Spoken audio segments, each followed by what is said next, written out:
لبعض مش عايز اسميهم المرجفين في المدينة أو الذين يخذلون وأيضا يتكلمون بما يسمى بالضوابط الشرعية.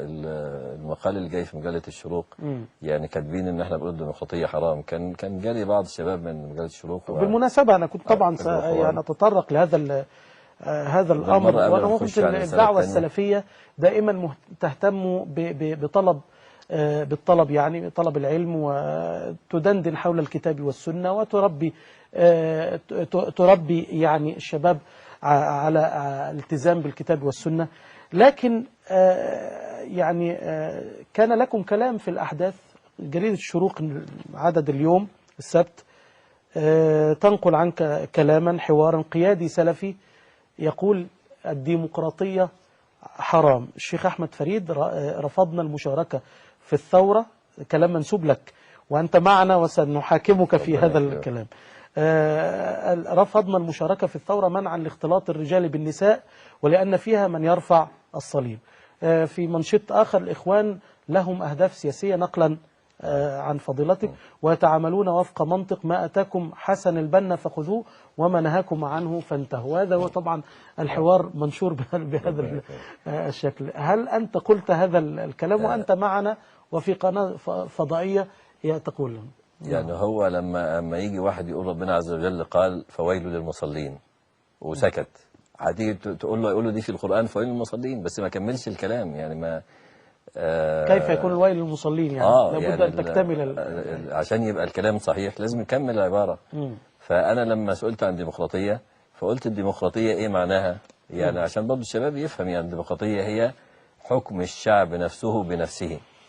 يعني الشعب ينتخب ناس تشرع له قوانين وتشريعات يحكم بها. فلو قسنا هذا الكلام بميزان الشرع، فهل هذا شرعا الشعب يسنن لنفسه قوانين، ولا الشعب والحاكم والمحكوم محكوم بشرع الله عز وجل؟ ولا يجوز يعني عرض الشريعة على الأمة، هل يقبله أو لا يقبل. لا يجوز في هذا إهانة للشريعة. فحكم ربنا نافذ على الكل. برضه كان في كلام مثلا في اسكندرية احنا قلنا ان المظاهرات قلنا ان هي جائزة. حتى الشيخ محمد يعتبر يعني من اكبر مشايخ اسكندرية، محمد اسماعيل قال المظاهرات يعني هي الصورة الوحيدة الآن للتعبير على الرأي وليست خروجا على الحاكم. واحنا اللي كان بيقول لنا نخرج فقلنا لهم اخرجوا، بس احنا ما. وانا شخصيا بس انا ملتزم في الظاهر وفي العموم بالدعوه، لان احنا عمل جماعي. مش انا ليا راي اقوله والشيخ انا شخصيا كنت مقتنع بالخروج. خطبت اياميها خطب ساخنه جدا، حتى قالوا انت قلت الناس يخرجوا، قلت لهم لا ما قلتلهمش يخرجوا، بس هم فهموا مني ان هم يخرجوا يعني. وفعلا انا كان رايي الخروج، ولكن الراي يعني كمجموعه بيبقى بتبع الاغلبيه او الراي العام، وانا ملتزم بالاغلبيه لان منتسب الى ايه؟ الى دعوه جماعه. فأي حد كان يتصل بالشيخ ياسر أو الشيخ محمد إنه عايز يخرج يقول له اخرج. يعني ما الإخوة في القاهرة خرجوا. هي مسألة مصالح ومفاسد. يعني إحنا ممكن نظرنا وقد نكون مصيبين وقد نكون مخطئين. يعني إحنا ما بنقولش يعني الصواب حكر علينا والخطأ حكر عليهم. لا يعني هذا معنى الكلام هذا أنها مسألة اجتهادية مصالح ومفاسد. يعني لا يتهم فيها هذا ولا ده. يعني هو اجتهد الإخوة مثلا الدكتور محمد يوسي والشيخ نشأت والإخوة في القاهرة والشيخ محمد المقصود اجتهدوا ورأوا الخروج. وقد يكون الإخوة في اسكندرية اجتهدوا وما أقولش إن الصواب حكر عليهم، اجتهدوا ورأوا عدم الخروج مثلا عشان محافظة على يعني الثورة نفسها. فعلى أي حال يعني لكل وجهة وموليها، ولكن الكل بيقصد رفع راية الله عز وجل. واحنا على كل حال يعني بنبارك عملهم ونقول ربنا عز وجل ساق خير كثير على أيديهم وأجرهم على الله عز وجل. ونحن في مرحلة شكر النعمة. يعني قضية المقال ده بالمناسبة يعني الديمقراطية حرام أنا ما قلتش هذه الكلمة. أنا قلت الديمقراطية فيها خير وفيها شر، والخير اللي فيها مأخوذ من الإسلام.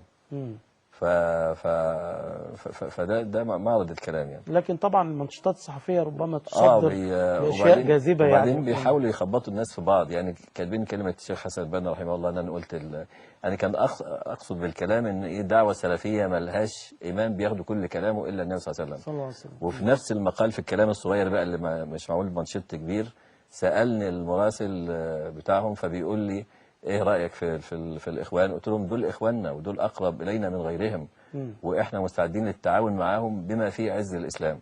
نعم. ما جابش ليه دي، عملها منشط كبير كده، ودي اهم من الكلمه الثانيه، وقال ان مثلا السلفيين بيقولوا الاخوان المسلمين دول اخواننا، وهم قاصدين عز الاسلام واحنا قاصدين عز الاسلام ومستعدين للتعاون معهم. لا، هو جايب حاجه ايه توقع الايه الفرقه. ونفس البيانات الثانيه، شوف حضرتك المقالات الثانيه، يعني شوف عنوانها كده.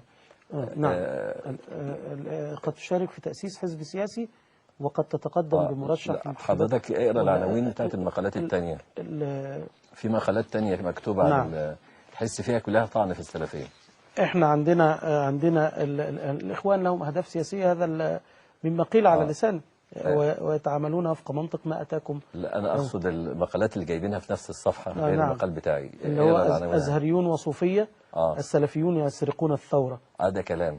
شوف حضرتك برضه مقالات تانية تحت تلاقي كلها طعن في السلفيين. احنا مالناش تحذيرات من استعانة أمن الدولة بالسلفيين لإجهاض الثورة. ماذا يريد السلفي؟ يبدو انه ملف يعني يعني هو تخبيط في الدعوه السلفيه، يعني السلفيه، وهي فرصه ان احنا نوضح يعني حتى لا يصد الناس طبعا عن احنا اخواننا والشباب ده اخواننا، واحنا منهم وهم منا، واحنا يعني هدفنا كلنا ان الامه تصل لبر امان وتحققت مكاسب برضه نحافظ عليها. واحنا برضه نقول لهم تذكروا فضل الله عز وجل، وما رميت اذ رميت ولكن الله رمى. نعم. والا فالشباب اللي خرج شباب اعزل ما فيش معاه حاجه، وكان ممكن يخش في متاهات ودماء، ولكن ربنا عز وجل سلم، يعني الحمد لله بفضل الله.